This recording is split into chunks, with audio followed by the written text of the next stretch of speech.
자, 요한계시록입니다. 요한계시록 15장입니다.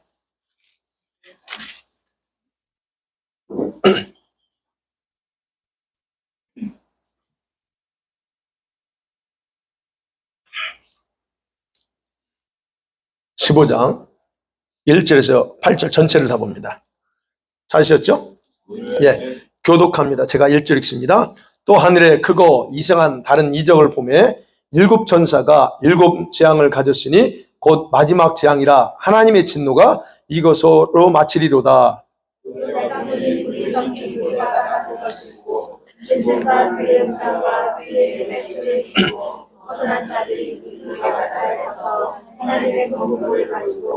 하나님의 종 모세의 노래 어린 양의 노래를 불러 이르되 주 하나님 곧 전능하신 이시여 하시는 일이 크고 놀라우시도다. 만국의 왕이시여 주의 길이 의롭고 참되시도다.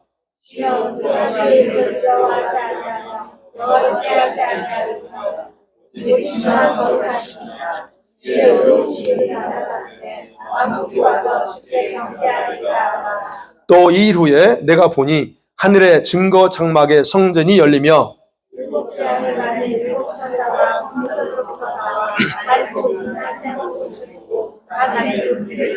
내 생멸 중에 하나가 영원토록 살아계신 하나님의 진노를 가득히 담은 금대접 일곱을 그 일곱 천사들에게 주니 하나님의 영광과 능력으로 말미암아 성전의 연기가 가득 차매 일곱 천사의 일곱 지향이 마치기까지는 성전에 능히 들어갈 자가 없더라. 아멘.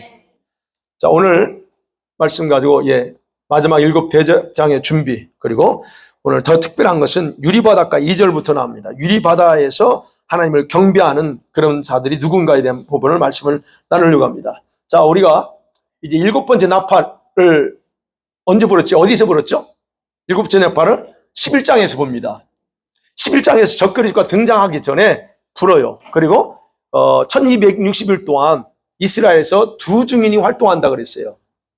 그 두 증인이 활동할 때가 머지않아 좀 점점 다가옵니다. 그런 환상이 끝나자 불어요. 그 환상이 끝나자. 근데 그 나팔 불었는데 나팔 내용을 보면 다른 게 아닙니다. 세상에 대한 심판, 즉 세상에 대한 그 재앙을 내리는 심판인데, 여러분이 그런 나팔 내용을 보면 세상 나라가 하나님과 예수 그리스도의 나라가 되고 주님께서 통치하신다고 하는 그런 선언하면서 나팔이 불어요. 그리고 땅에는 어떤 일이 벌어지냐? 땅을 망하게 하는 자들은 멸망당한다고 하는 그런 메시지를 선포하는 때 바로 이 나팔 불 때 이 메시지가 선포되는 거예요. 그러자 11장에 보면 하늘 성전이 열립니다. 하늘 성전, 증거 장막 성전이라고 하기도 하는 그 성전이 열립니다. 근데 거기 성전이 열리면서 뭐가 보이냐면 언약궤가 보여요.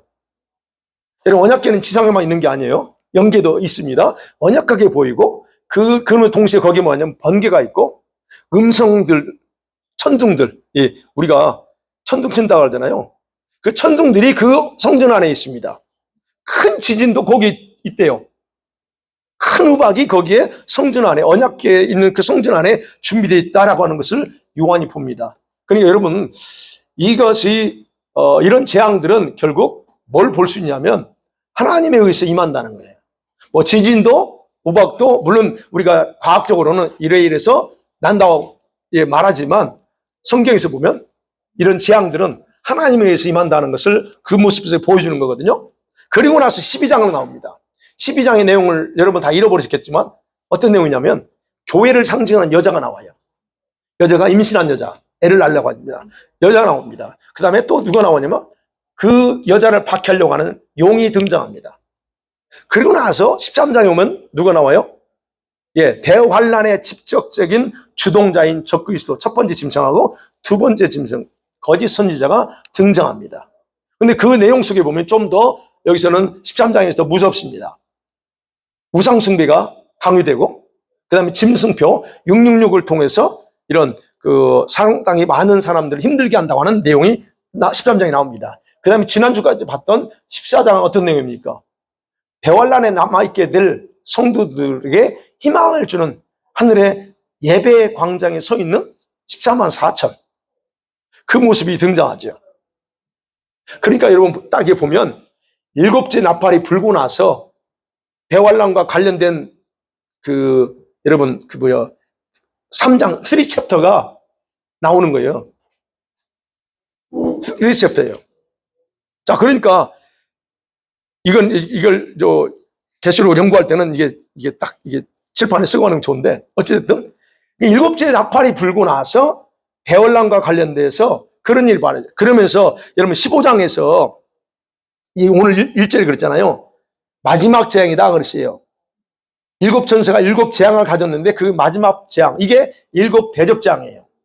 근데 이 마지막 재앙이라고 표현했잖아요. 이거는 여러분 8장 13절에서 천사가 외친 세 번의 화가 있죠.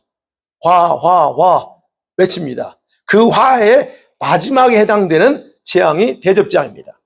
이건 어마어마한 이 화입니다. 그런 내용이 지금 오늘 기록되어 있다는 거예요. 그리고 오늘 15장 내용을 보면, 15장의 환상을 보면요, 두 가지로 구분돼요. 두 가지. 그러면서 또 다른 천국의 광경을 보는 거예요. 여러분, 마지막 대접재앙이 준비되어 있는 상황에서 여전히 짐승은, 그 다음에 우상과 그 다음에 그 표 앞에서 고난받는 성도들이 있어요. 그죠? 지금 이제 순서대로 본다면 그렇다는 거예요. 그러면 그것을 끝까지 승리할 수 있도록 주님이 독려하기 위해서 승리하는 성도들이 천국에서는 어떤 위치에 가서 하나님 앞에 설 것인가를 보여주고 있는 것이 오늘 15장이라는 얘기예요. 그래서 아직 환난 안 끝났어요. 이 순서대로 보면 환난 안 끝났지만 그 환난을 통과해서 나온 사람, 성도들이 불 섞인 유리바닷가에서 하나님을 찬양하고 있는 그 성도들을 실제로 보는 거예요. 그래서 우리에게 요한 2000년 전에 봤죠? 그들을 보여줌을 통해서 이렇게 통과하고 나면 이런 결과가 온다라고 하는 걸 주는 거다라고 하는 거예요. 자, 그러면 첫 번째 생각해 봅니다. 이 무서운 재앙에 어떻게 준비되는 걸 봐요. 세 번째 화, 그렇죠? 세 번째 화, 이 마지막 대접 재앙이 요한의 환상에 나타나는 모습은 전혀 예상하지 않는 방법으로 나타납니다. 뭐라고 그랬냐면 1절에 보니까요, 하늘에 크고 이상한 다른 이적을 봤다 그래요. 요한은 왜 희한한 이적을 보는 거예요? 다른 어떤 환상과 다른 이상한 이적을 봅니다. 근데 여기서 보잖아요. 단어 보면 이적이라고 표현되어 있잖아. 기적. 이런 기적을 나타내려고 하는 목적으로 쓰인 단어가 아니에요. 우리가 사인이자 미러클, 이런 미러클 앤 원더, 이거는 여기서 쓰인 단어는 그런 목적으로 한 게 아니고 뭘 의미하냐면 우리 인간이 상상을 초월한 기이한 형상으로 나타나는 어떤 기적, 이거를 표현할 때 쓰는 말이에요. 그러니까 이 표적 또는 기적이라고 하는 성격은 이거예요.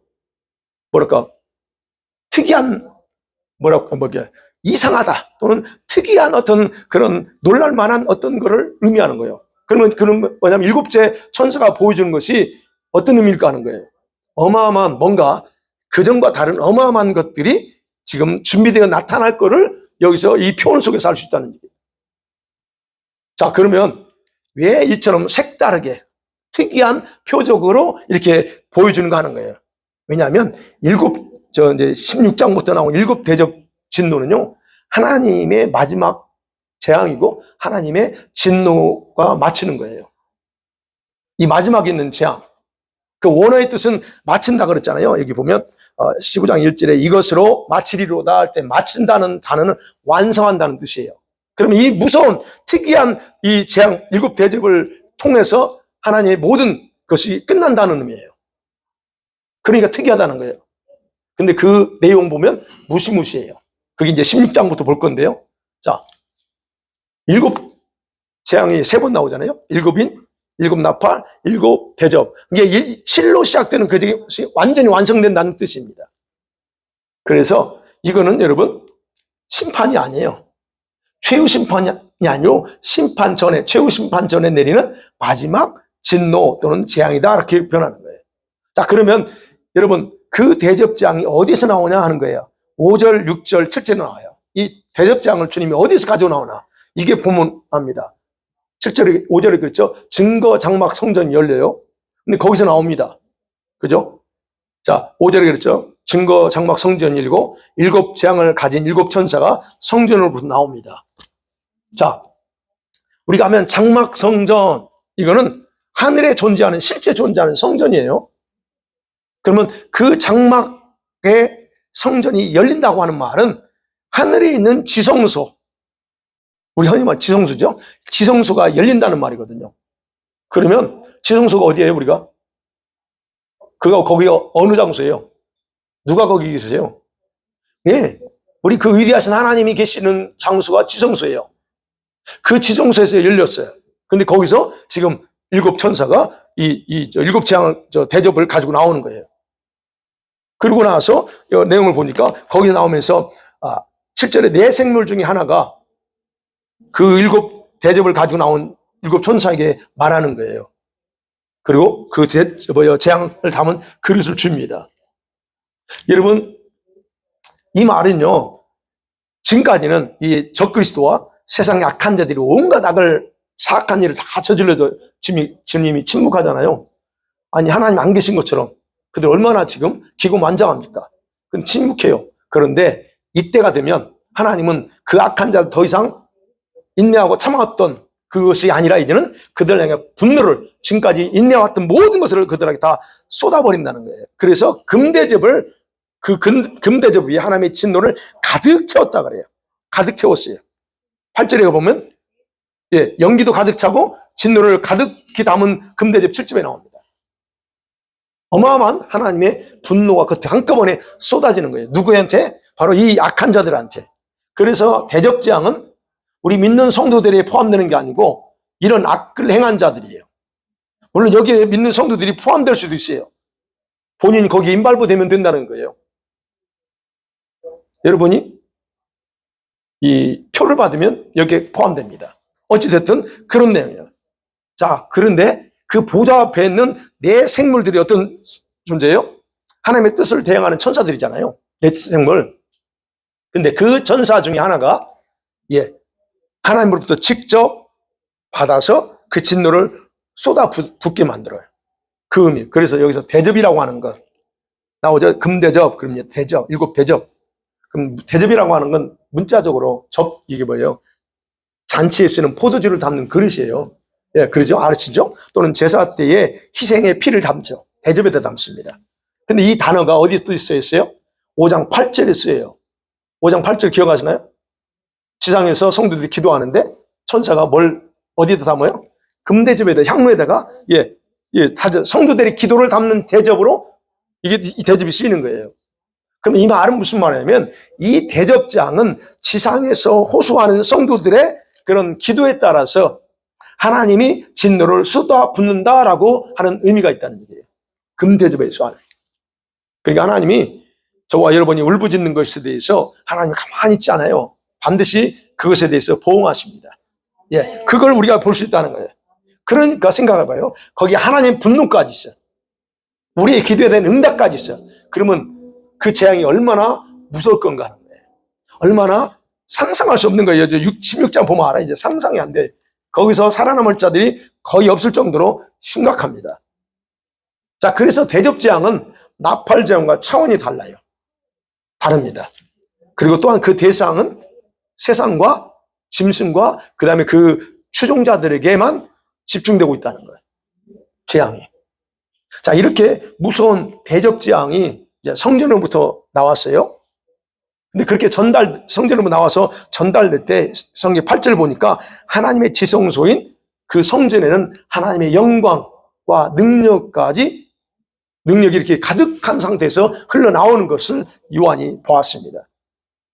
그 말은 무슨 말이냐면 일곱 대접 재앙이 끝나기까지는 아무도 들어갈 수 없다고 그러죠. 여기 성경 보니까 아무도 못 들어갑니다.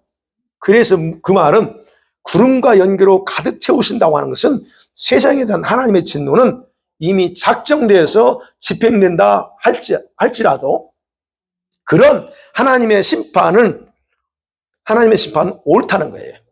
영광이 가득 찼다는 것은 하나님이 그렇게 무서운 심판을 할지라도 우리 인간이 볼 때 하나님 좀 참으시죠가 아니고 이제는 공의의 근거에서 집행되는 심판이기 때문에 그 하나님의 심판은 옳다는 거예요. 그리고 영광을 받으셔야 된다 하는 의미가 있어요.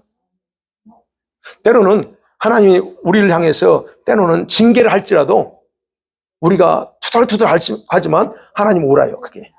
그리고 그 일 통해서 하나님이 영광 받으셔야 돼. 그런 의미라는 거예요. 예, 그런 의미. 그리고 또한 능력으로 가득 찼다고 그러죠. 능력. 그 능력으로 진노가 반드시 실행된다 하는 의미입니다. 그러니까 여러분, 하나님이 한번 하시고로 딱 작정하고 지팡하면 그 누구도 그분의 능력을 막을 존재가 없다는 얘기예요. 자, 사단이 여러분 짐승과 우상과 표를 가지고 온 세상을 미혹했어요. 그리고 자기를 경배하게 하는 일들은 계속됩니다. 지금 이제 이런 심판이, 재앙이 임하기 전에. 근데 그들에 대한 하나님의 징계와 진노는 중단되지 않는다 하는 거야. 반드시 그들에게 쏟아진다는 거야. 예. 그래서 무섭다는 거예요. 왜? 이건 하나님 직접 보복하는 거예요. 다른 나팔전까지는 달라, 약간. 근데 이건 직접 보복합니다. 이건 성경은. 왜냐하면 나팔 같은 경우는 보죠. 나팔을 쏟아요. 그런데 이제 그 내용을 보면 그 입맞지 않은 자가 황충에 의해서 5개월 동안 고통당해. 이건 죽고 싶어도 못 죽어. 그럼 이건 어떤 외부적인 거에 의해서 하나님은 외부적인 도구를 쓰시는데 여기에서는 그러지 않아요. 직접 하나님이 쏟아버린 그런 재앙이기 때문에 이거는 피할 수 없다는 거예요. 자, 두 번째로 생각할 수 있는 게 이제 우리가 봐야 될 2절부터 4절 내용입니다. 그 유리바닷가에 서서 있는 분들. 예. 여기에 짧은 구절이지만 매우 중요한 내용이 쓰여 있어요. 그래서 중요합니다. 요한의 눈에 곧바로 보이는 광경이 뭐냐면 바닥을 보니까 불이 붙어 있어요. 그래서 어떻게 불 섞인 유리바다라고 이렇게 표현하고 있습니다. 이게 바다는 바다인데 유리 같아요. 얼음이 아니고 유리 같다는 거예요. 근데 그 속에 막 이 빨갛게 불처럼 보여. 그런 어떤 바다가 보였다는 거예요. 근데 그 앞에 사람들이 서 있어요. 근데 그들 손에 뭐가 있어요? 예, 하프를 가지고 있습니다. 검은가, 우리 단어는 검은 거라고 표현했는데 하프를 가지고 거기서 노래를 하는 거예요. 근데 노래 내용을 보면 달라요. 자, 앞에 14장에서는 거기도 서 있어요. 근데 그들도 하프를 가지고 있습니다. 그런데 그들의 노래가 틀려. 그럼 이 성도들은 어떤 성도들일까 하는 거예요. 여기 서 있는 성도들이 어떤 성도일까? 이 특징을 보면 어떤 사람인가 알아요. 특징이 첫 번째 뭐냐면, 그래 나오죠? 짐승과 적그리스도입니다. 그의 우상과 그 이름의 수를 이기고 벗어난 자들입니다.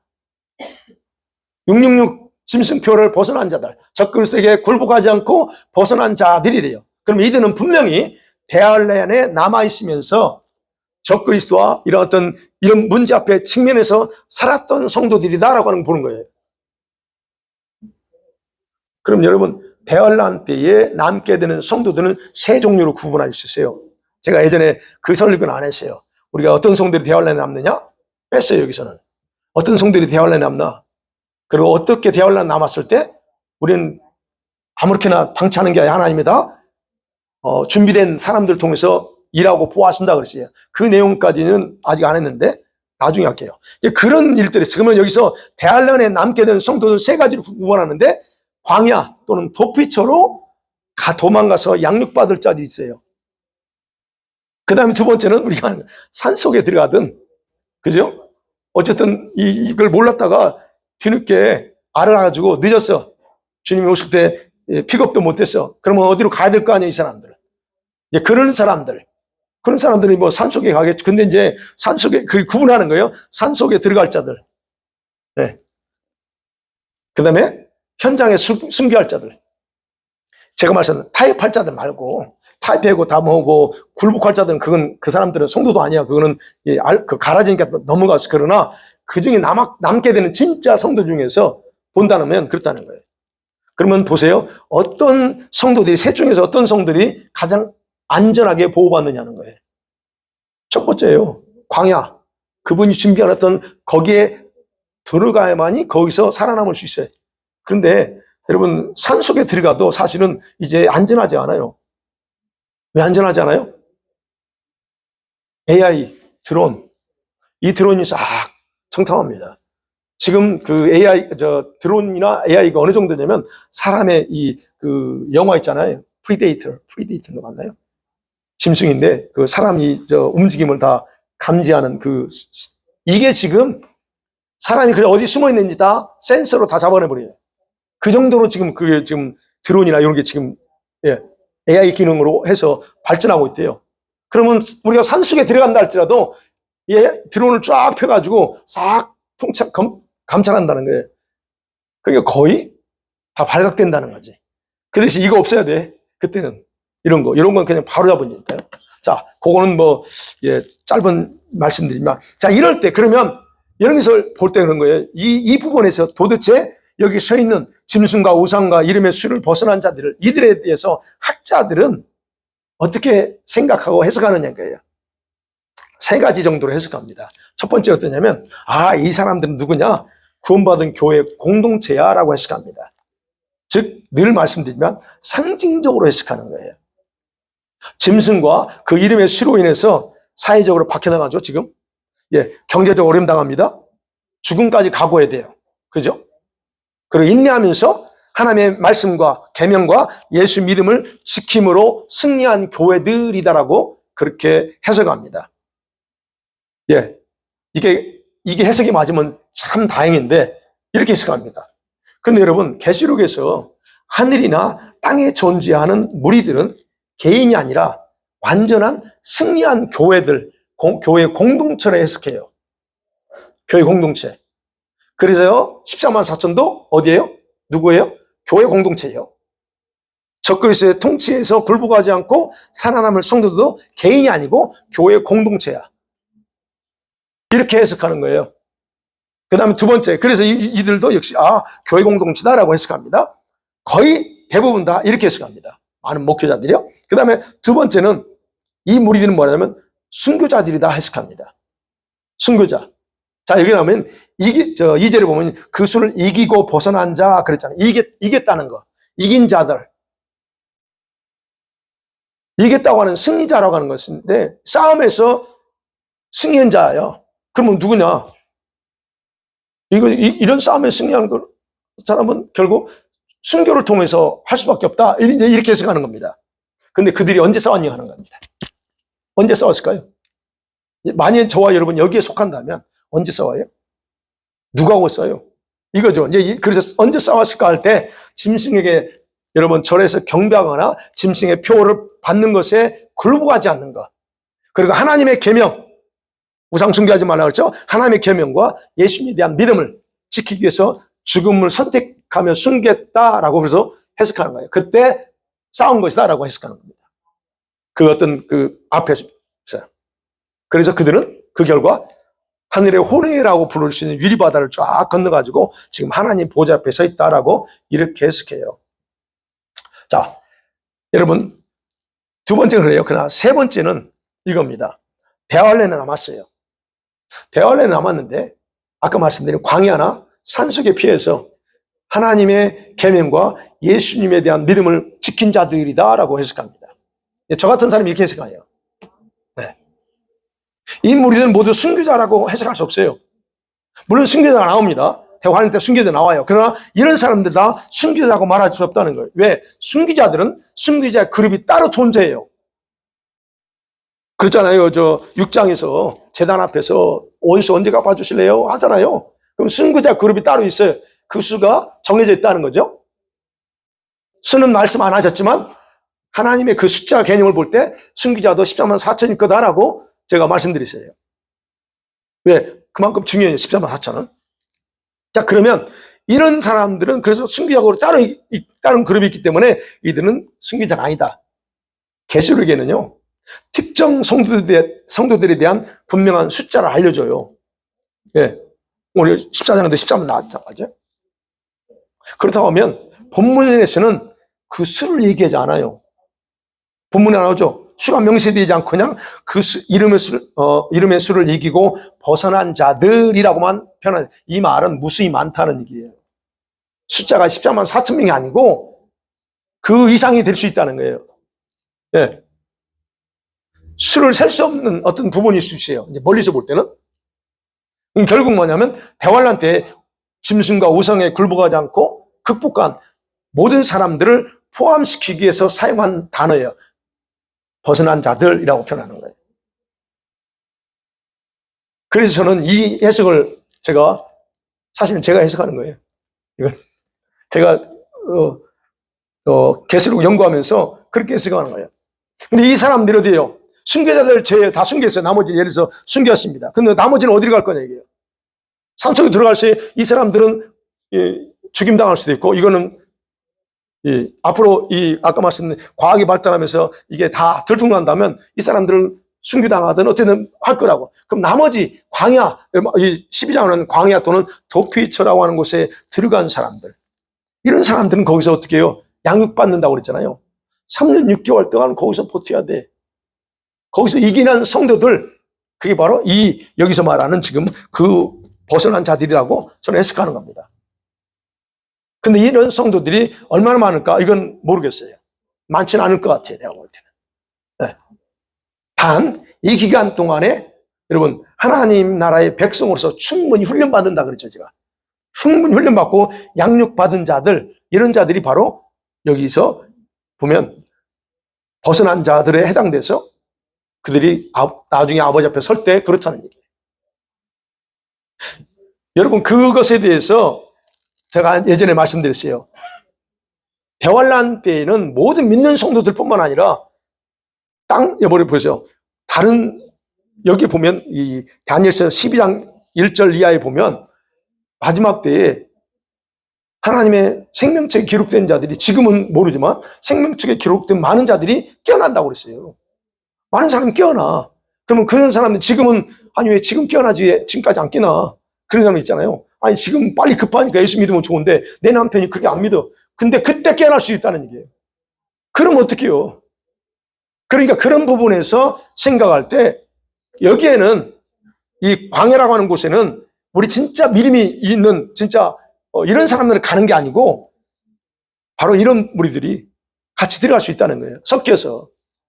이걸 어떻게 할 수 있어요? 그때 가면 광야에 믿었던 사람만 오는 게 아니에요. 분명한 것은. 그걸 어떻게 할 수 있어요? 이미 출애굽 때 나오잖아요. 그 예표가 나오잖아요. 출애굽 12장 38절을 보면 출애굽할 때 이스라엘만 나왔나요?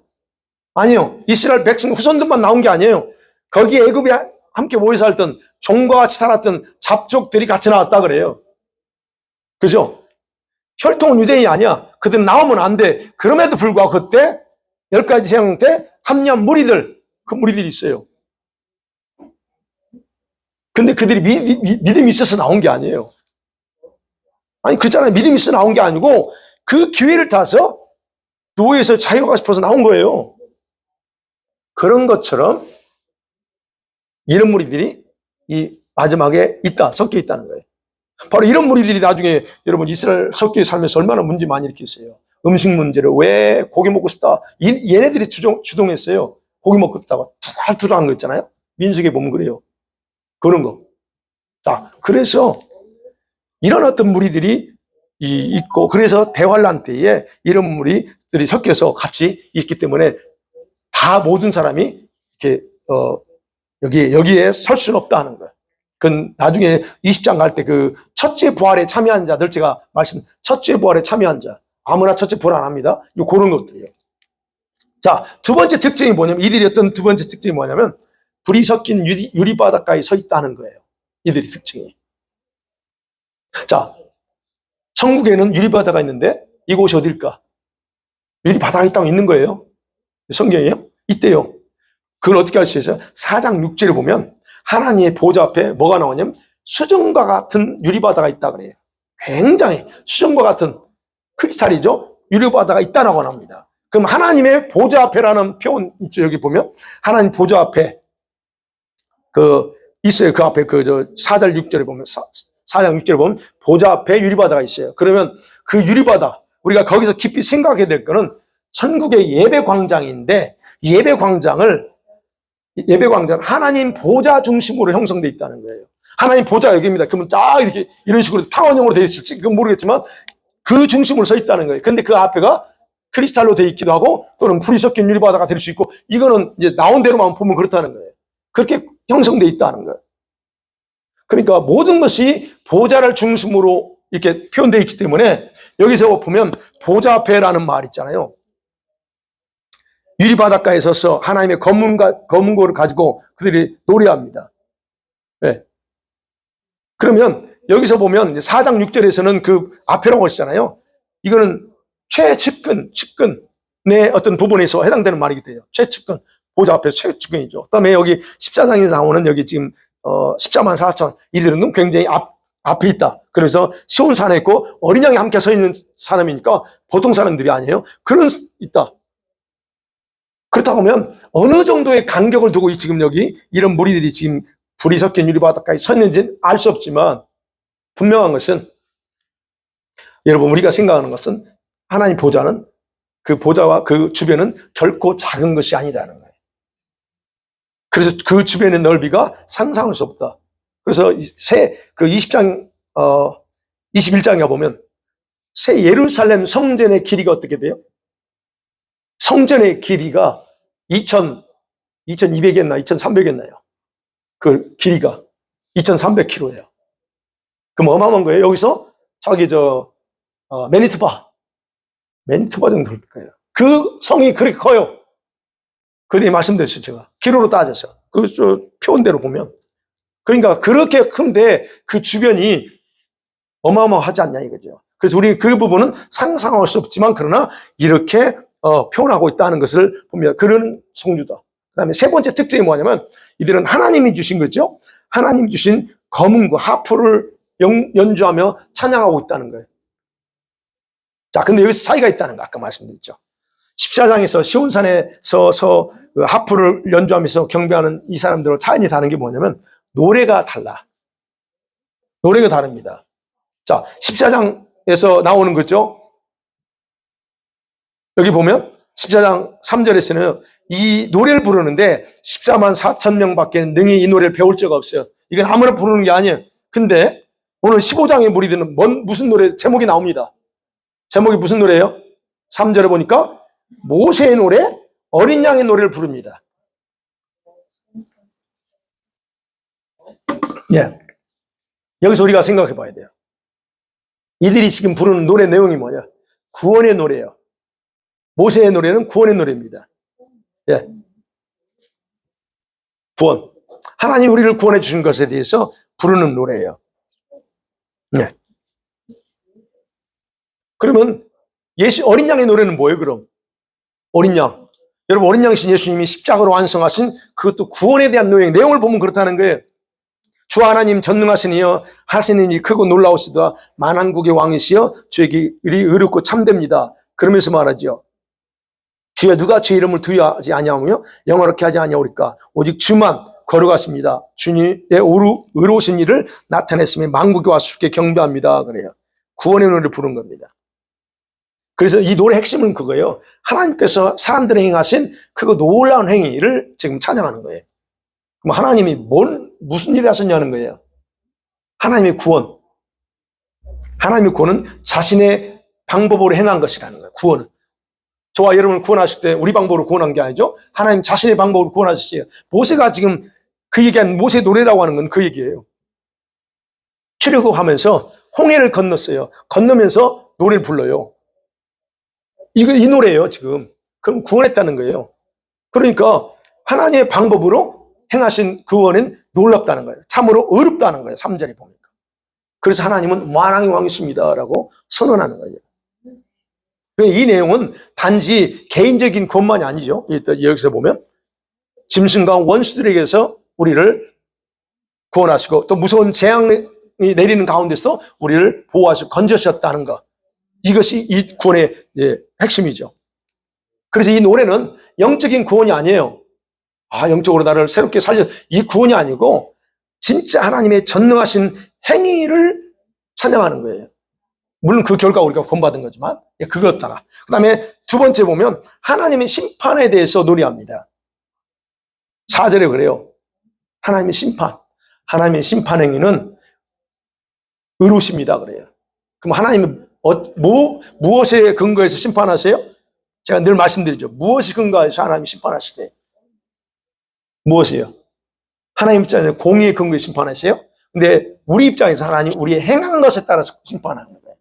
그럼 세상을 심판할 때는 뭘 근거해서 심판해요? 세상에 행한 악을 근거해서 심판한다는 거예요. 그러니까 하나님의 의의 기준에서 집행되는 이 하나님의 심판은 의롭다라고 선언하는 거예요. 그래서 그렇죠. 오직 주만 거룩하십니다. 주의 의로우신 일, 그건 의로우신 심판, 그런 얘기예요.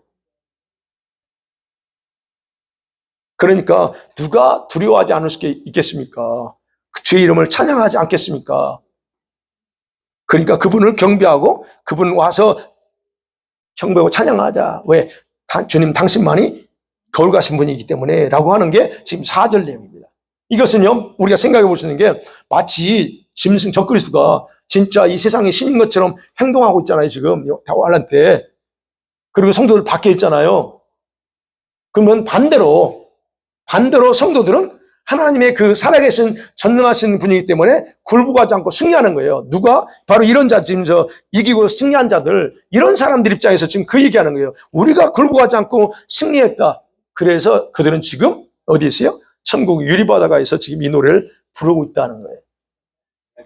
따라서 이 말은요, 여러분, 적그리스도와 우상과 표를 통해서 대환란 중에 있을지라도, 우리가 있을지라도 우리 성도들은 반드시 그것을 극복하고 믿음을 지켜야만 최후의 바로 영원한 이 천국에 보장된다는 것을 우리에게 가르쳐 주는 거예요. 그리고 우리는 이걸 기억해야 된다는 거예요.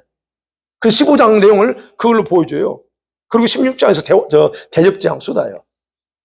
이런 모든 부분, 그러니까 결국 예수님도 그랬잖아요. 너희 인내가 너 영혼을 구원하리라 그랬어요. 누가복음 19절에서. 그러니까 여러분, 예수 믿으면 구원받아요. 그건 당연하지. 근데 자꾸 이런 얘기하면 이걸 가지고 구원받는 건 예수 이름 믿지 인내에서 구원받는 게 아니야. 자꾸 이럽니다. 근데 성경 예수님 그랬잖아요. 그 환난 때는 너희들이 인내가 너희들이 구원한대. 믿음이 구원하지만 그게 표현해요. 인내. 믿음이 있어도 내가 거기서 굴복하면 믿음 떨어지는 거예요. 즉 영혼을 잃어버려. 그러니까 하는 얘기거든요. 바로 이 말씀과 연결돼요. 그래서 이런 환난 속에 있지만 바로 이런 사람들이 구원받고 이런 사람이 가니까 끝까지 이겨라 하는 얘기입니다. 네. 저와 여러분이 여기에 갈 수도 있어요. 안 가야 되네요. 안 가야 되지만 우리가 준비 안 하면 여기 우리는 영락 없이 갑니다. 이건 당연한 거예요. 아니면 여기서 순교당하든가. 그래서 저는 여러분에게 어떤 사명이 있는지 순교 사명이 있으면 괜찮아. 순교하면 돼. 그렇지만 그렇지 않을 것 같으면 개죽음 당하면 안 되지. 순교자는 어떤 사람이 순교자의 계시록에서 순교자의 세에 등록되는 사람이 따로 있어요. 아무나 믿음 지키려고 굶어 죽는 것을 순교라고 성경은 말하지 않는다. 계시록에서는 그렇다고 했어요. 어떤 사람이 순교자의 수에 들어가요? 그거 어떻게 알아? 분명히 했어요. 목배인 자. 그러니까 여러분 길루틴 단두대 준비하고 있잖아요. 그런 어쨌든 그런 사람들이 들어간다. 자, 결론 맺어봅니다. 자, 오늘 본문에 등장하는 이 여러분 환상의 내용은 두 가지로 의미를 생각할 수 있어요. 하나는 이 무서운 진노로 세상은 여러분 지옥의 고통을 경험하게 된다는 것을 미리 보여준다는 거예요. 우리가 미리 보여줘요. 여러분 3년 6개월이 깁니까 짧습니까? 어떻게 보면 짧아요. 요즘은 세월이 너무 빨리 가니까. 지금 가을 아니 벌써 춥잖아요, 여러분. 그죠? 너무 빨라. 그러면 짧은 기간일 수 있어요. 3년 어떤 사람한테는. 어떤 사람은 길 수도 있습니다. 자, 그러면 이런 시간을 이렇게 생각할 수 있지만 근데 그 기간이 보통 우리 인간이 견디기 쉬운 기간은 아니다는 거예요. 9장에서 하나님의 입맞지 않은 자 황충에 의해서 5개월 동안 죽고 싶어 자살하고 싶어도 죽음에 도망다니는 그런 기간이 얼마나 고통스러워요. 5개월. 근데 3년 6개월이야. 자, 그런 기간 3년 6개월. 자, 그러면 여러분 우리가 생각해야 돼. 사람들은 자꾸 편한 걸 원합니다. 편하고 그냥 문제 없는 걸 원하고. 그죠? 저도 그건 인간이니까 그래요.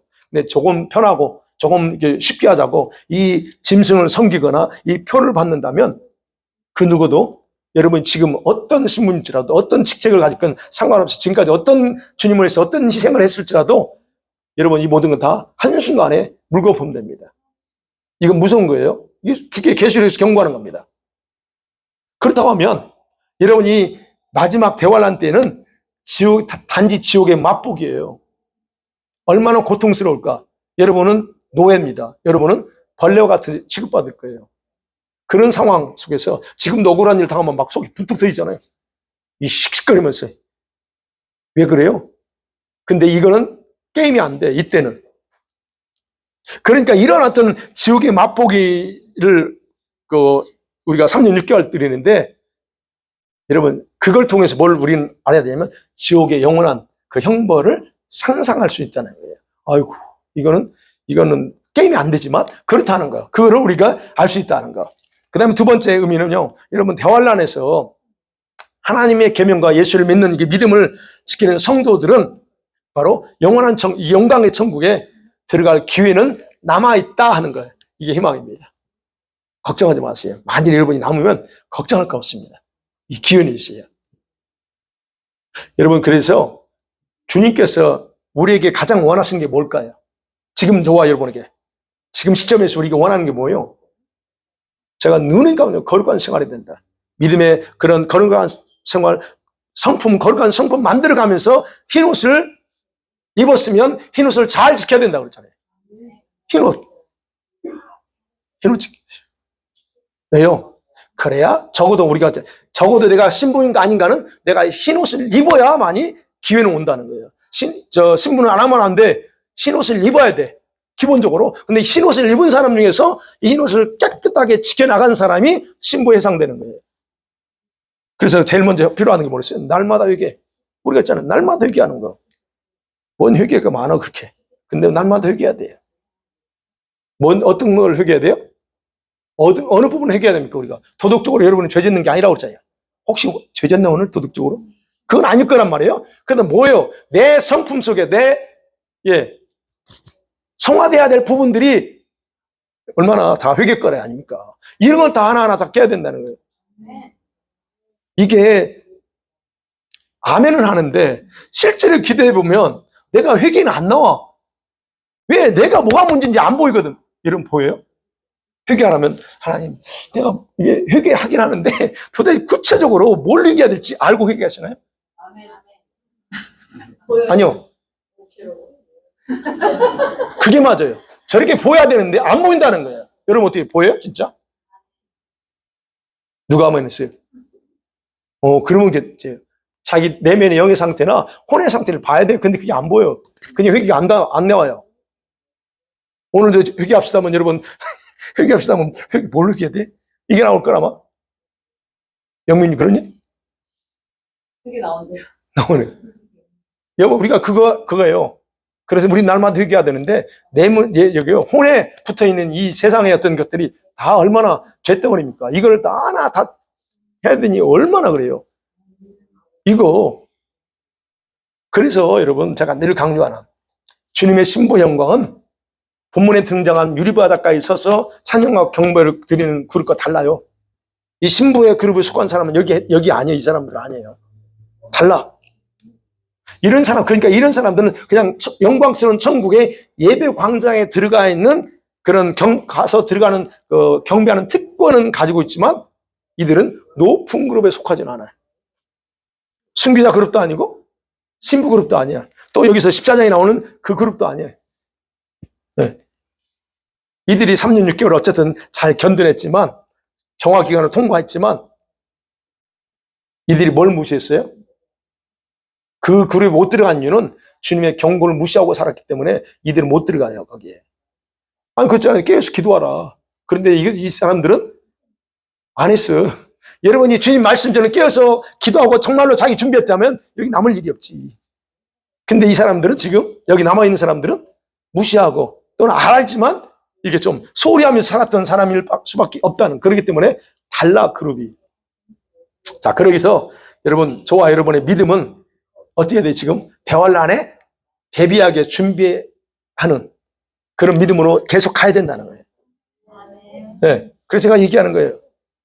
대환란에 남을 거냐, 안을 거냐, 여러분이 선택해야 되고, 그리고 아무리 강조해도 여러분들이 그 부분을 써요.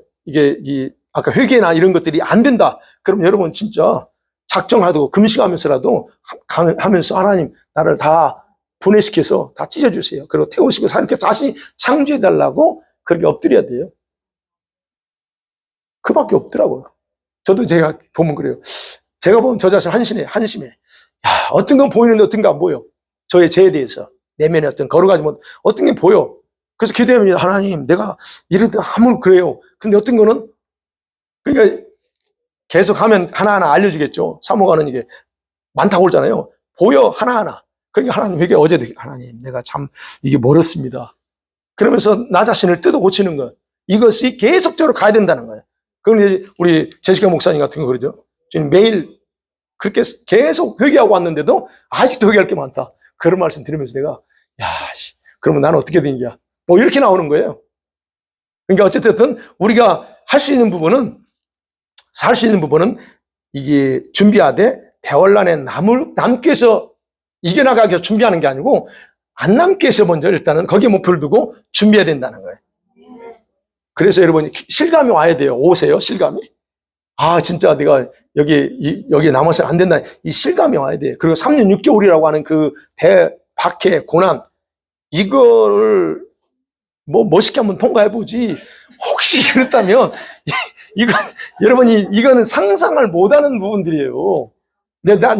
내일부터, 아니, 다음 주부터 그 대접장에 이렇게 다 알지만, 이거는 상상이 안 돼. 그래서, 여러분, 산속에 들어 살지 아니면 뭐 내가 또, 까짓 한번 부딪혀보지. 이거, 무모한 거예요. 왜요? 저 적들은 어마어마하게 강한 건데, 나 혼자 하려고? 그건 안 돼. 그래서, 가능하다면, 여러분이 목표를 그래요. 신부로, 정말 하나 앞에서 우리 모두가 정말 신부가 되는 준비를 해서 갈 거냐? 아니면, 이렇게, 그러지 못하면 어떻게 대환란 속에 남아야죠. 대환란 남아서, 뭐뭐 할 건가? 여러분, 그 둘 중에 하나 딱 정하고, 끝까지 기도하면서, 여러분 스스로를 거룩함으로 주님 앞에 나가기를 간절히 소원합니다. 그래서 제가 한국에서 그 목사님 빨리 신부 단장 하시는 그 목사님 모시려고 하는 거예요. 저는 그런 걸 잘 몰라요. 저는 이제 이런 건 기본적인 원리는 내가 깨우쳐주고 해서 전하지만 진짜 흰옷 또는 신부 이거에 대해서는 저는 자세히 몰라요. 근데 그분은 그게 하나님 주신 사명이라 그 사역을 하니까 모셔가지고 한번 우리가 좀 이렇게 듣고 준비하자. 그래서 제가 그런 계획을 가지고 있는 겁니다. 기도해 주세요. 우리가 한번 꼭 해서 내년 2월이나 3월 달에 반드시 모실 수 있도록. 그렇다면 우리에게는 또 다른 전환이 되겠죠? 아멘. 이 시간에 말씀 생각하면서 같이 기도해야죠.